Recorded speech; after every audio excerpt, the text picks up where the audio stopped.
But in her spare time, she usually watches comedy series as a break from academics, which includes yet more reading and writing. Dani is a champion of a lot of things. She is an advocate for the environment and is affiliated with a non-profit organization inclined with its conservation and development. A self-realized feminist, Dani also advocates for body positivity, particularly the movement for fat acceptance. In the future, Dani would like to be able to use her degree in the science of language for meaningful changes in society. Palakpakan natin mga kaibigan, we have Dani.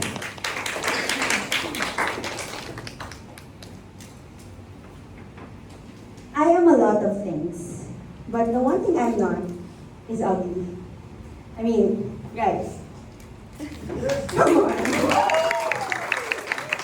Who in their right mind would look at this and think, she's ugly? Apparently, everyone. Because for fat people to be accepted in our society, they have to be another thing first. Oh, you're fat? Well, that's fine. You must be funny. You must be smart. You must be kind.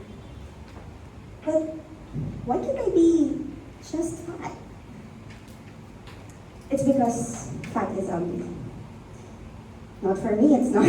But for the rest of the world, being fat is a bad thing.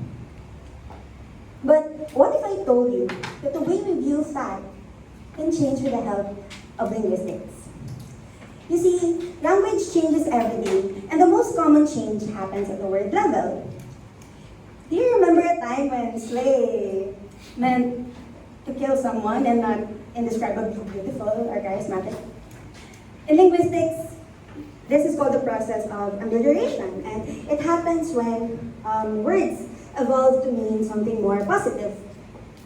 And this amelioration thing might just help us solve fat phobia. The word fat is laden with negative connotations that, in abstract words, it almost always means something negative, like a big fat lie. When it comes to describing people, we often use euphemisms so as not to use the word fat, because it can just be plump, or chubby, or malusog. But no one ever is fat. Transcending appearances, fat can even reflect one's morality. Oh, fat people are just too irresponsible to make diet restrictions and stick with them. Too unhealthy to eat food that is actually good for them. Too lazy to go to the gym. It's sad to hear, but unfortunately this is my reality. And it's yours too. Please raise your hands if you like your body now. Thank you. Now, please raise your hands if you would like to be thinner. Okay, I see. Thank you. Lastly, please raise your hands if you want to be fat and curvy like me someday. Well, I have bad news for you. Wanting to be a certain size smaller, sticking to food restrictions because you think that it would make you skinnier, thinking about losing weight, thinking you would be prettier or more handsome if you were only a few kilograms lighter. These are all manifestations of fat phobia. We first apply it to ourselves and then go out into the world and spread it as microaggressions to other people. Thinking of losing weight can later lead to you telling your friend that her outfit is so slimming. Yes, why does it have to be slimming? Couldn't it just be something that she wore because she wanted to? Thinking of losing weight can later lead to you telling your friend that she would be so much prettier if she only weighed a little less. The words, emotions, and attitudes that we associate with the word fat all shape how we view ourselves and how we view fat people. Sadly, body size is not the only standard for beauty today. Us short people want to be a little taller. Morenos and morenas alike wouldn't mind if their skin were a little fairer. Even our little noses we need to breathe, we would change them if we only had the resources, right? we are so hard on ourselves. We're always thinking that we could look so much better. And we might not realize it, but we hold the same toxic beauty standards to other people as well. In our minds, we're all a little bit judgmental towards other people's appearances. The good news is that it's not your fault. It's not your fault that Eurocentric beauty standards and the diet culture are so ingrained in our society that our perception of beauty is only skewed to only mean thin, or tall, or wide. This is why fat phobia is everyone's battle, because body size and skin tone and height, all these things that society tells us are our flaws, our imperfections, they pile up on each other and make up the unreachable standards we all try to reach every waking moment of our lives. Diet culture is harmful not just for fat people, but for everybody else. It drills into our minds that size is the basis of beauty. And you might think, why does beauty matter so much to this girl?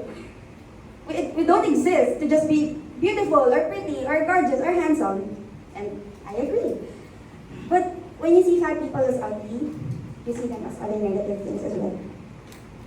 In entertainment, Adele was applauded for releasing a new album and losing weight. As if she's exponentially better at singing now that she's thinner. In the media, fat TV show characters are given punchlines, even used as punchlines, instead of being given backstories and dialogues.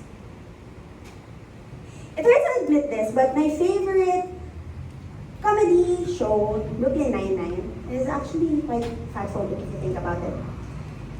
Among a bunch of police officers, there's a duo called Hitchcock and Scully, and they're both fat.